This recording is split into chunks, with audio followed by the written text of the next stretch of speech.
Hello everyone, welcome back to my channel. In this video, let's discuss the interview questions asked recently in TCS. Okay, so let's get started. These are the initial set of interview questions asked in round 1. What's the difference between hash map and concurrent hash map? Okay, so in Java, both hash map and concurrent hash map store data as key value pairs, but the main difference is thread safety. Okay, so hash map is not thread safe, which means if multiple threads try to read and modify it simultaneously, it can lead to race conditions, inconsistent data, or even concurrent modification exception during iteration. Okay, so it is best suited for single threaded applications. It also allows one null key and multiple null values. On the other hand, concurrent hash map is a thread safe and is designed for multi-threaded environments. Instead of locking the entire map, Java 8 uses bucket level locking along with CAS operations. Okay, allowing multiple threads to work on different buckets simultaneously. This provides much better performance compared to synchronizing the entire map. Another important difference is that concurrent hash map does not allow null keys or null values because in a concurrent environment, a null returned from get method could mean either the key is absent or the value is null, okay, leading to ambiguity. So in real-time automation testing example, where do we apply these concepts? In automation frameworks, we often execute tests in parallel using TestNG or JUnit frameworks. For example, if multiple test threads are storing API tokens, session IDs, WebDriver instances, test results or shared test data in a common map, using a hash map can cause data corruption or unpredictable behavior because multiple threads access it simultaneously. In such scenarios, we use concurrent hash map to ensure thread safety and allow all parallel test threads to access and update the map safely without affecting each other. Okay, so on top of this question, interviewer may ask a follow-up question like why not we use hash map in the parallel execution.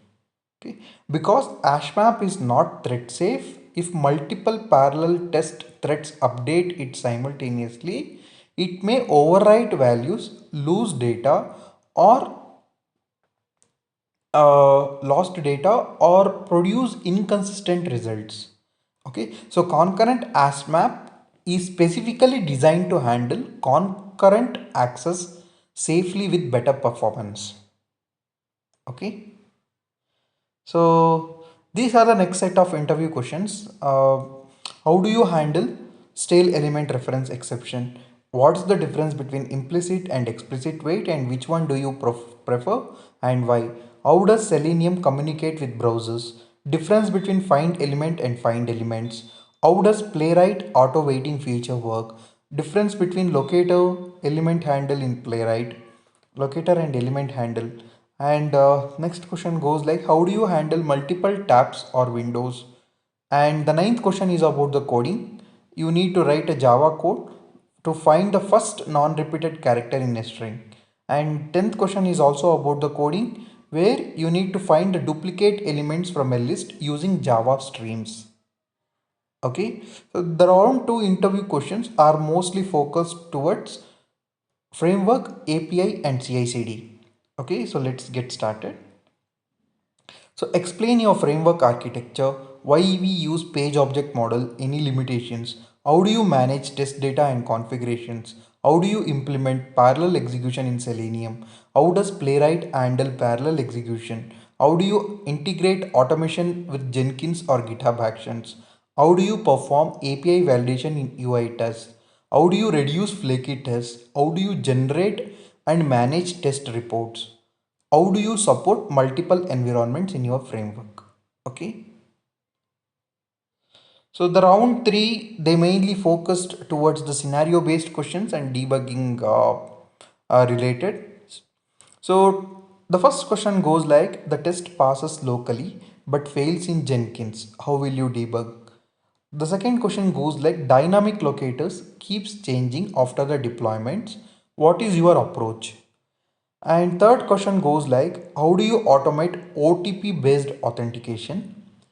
And the fourth one goes like, how do you optimize a suite taking 2 plus hours to execute? The next question, an element is visible but not clickable. How do you start your investigation? How do you identify whether a failure is application or automation related? Then how do you stabilize highly flaky tests? Then how do you increase automation coverage in a legacy projects? And how do you handle file uploads or downloads in an headless execution? And what would be your test strategy for testing a critical release under the very tight timeline? Okay, it's a management question. So guys, if you're looking for end-to-end interview questions like this and also with detailed answers, here is an interview preparation kit which contains 10,000 plus real-time interview questions and answers with step-by-step detailed explanation. Please do check out. I have given a link in the description and also in the comment section.